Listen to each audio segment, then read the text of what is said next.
भाई मिर्जापुर को लेकर एक बात हमेशा से अजीब रही है कि लोग इसके किरदारों को पसंद कम और याद ज्यादा रखते हैं। आपको गुड्डू भैया याद होंगे, कालीन भैया की खामोशी और मुन्ना भैया का पागलपन। अब इतने समय के बाद ये कहानी फिर से थिएटर्स में बड़े पर्दे पर वापस आ रही है। तो ट्रेलर देखकर मेरा सबसे पहला सवाल यही है कि ये कहानी उस क्रेज को क्या वापस ला पाएगी या फिर ये पुरानी यादों का पैकेजिंग होगी। भाई ट्रेलर की शुरुआत में मेकर्स ये बात अच्छी तरह से समझा देते हैं कि ये मिर्जापुर है और यहाँ शांति अगले वाल से पहले होती है। करीब 3 मिनट में ट्रेलर बहुत कुछ दिखाता है और इस ट्रेलर की सबसे दिलचस्प बात यही है कि कहानी खोलने के बजाय इसमें वही पुरानी दुश्मनी और आपसी रिश्तों को आमने सामने रख दिया है और यही इसकी सबसे बड़ी ताकत है।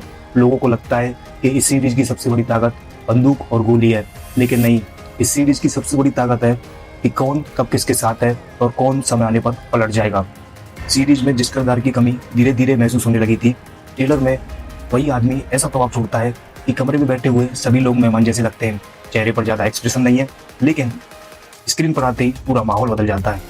दूसरी तरफ गुड्डू भैया हैं, उनका सफ़र हमेशा बदले से शुरू होता है।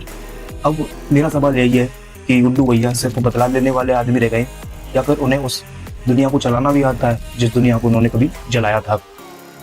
यही चीज़ फिल्म को और दिलचस्प बनाती है, क्योंकि अब मामला सिर्फ पुरानी दुश्मनी का नहीं है। यहाँ सत्ता भी है, परिवार भी है और ऐसे रिश्ते भी हैं जिन पर भरोसा करना यानी कि खुद को गोली मारने जैसा हो सकता है। लेकिन कुछ किरदार ऐसे भी हैं जिनकी वापसी कहानी के लिए ज़रूरी है या सिर्फ फैंस की तालियों के लिए, ये तो फिल्म आने के बाद ही पता चलेगा। इसकी सबसे खतरनाक चीज़ इसका टोन, मतलब मिर्जापुर में जिस आदमी को देखकर आप एक पल के लिए हंस रहे हैं, वही आदमी अगले पल कुछ ऐसी हरकत कर देता है कि आपकी हंसी आपके गले में अटक जाती है।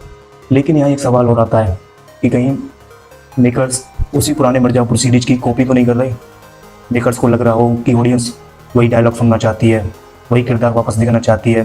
अगर यही सब हुआ तो फिर थिएटर्स में देखने का इस फिल्म को क्या फ़ायदा? क्यों ही लोग थिएटर्स में जाकर इस फिल्म को देखेंगे? आज दर्शक पूछता है कि इस फिल्म में नया क्या है, इसकी कहानी क्या है, आखिर क्यों मैं इस फिल्म को देखने थिएटर तक जाऊं? और इस चीज़ का फैसला तो फिल्म ही करेगी। इस फिल्म ने पुराने डायलॉग दिए, पुराने किरदार दिए और पुराना बैकग्राउंड म्यूजिक दिया, लेकिन एक चीज़ और है जो इस फिल्म को देने की बहुत ज़रूरत है, और वो है एक ऐसी कहानी जिसे देखकर लगे कि वास्तव में मिर्जापुर का बड़े पर्दे पर आना क्यों जरूरी था। अगर ऐसा हुआ तो फिर थिएटर्स में सीटियाँ नहीं मिलेंगी, लोग इस फिल्म के डायलॉग बोलते हुए घर तक जाएंगे। फिलहाल ट्रेलर को नंबर देने हो तो मैं इसे 5 जरूर करूँगा, लेकिन असली फैसला 4 सितंबर को ही होगा। तब पता चलेगा कि वास्तव में कालीन भैया की वापसी हुई है या सिर्फ उनकी कुर्सी वापस आई है। और अगर फिल्म ने सच में मिर्जापुर वाला सीन रिक्रिएट कर दिया और इसका पागलपन बड़े पर्दे पर उतार दिया, तो भाई कालीन बिछेगी नहीं, थिएटर में बिछानी पड़ेगी। अब आपकी बारी है, अब बताइए क्या ये फिल्म नई ऑडियंस के लिए है या सिर्फ पुरानी ऑडियंस के लिए है? कमेंट में अपनी राय जरूर देना।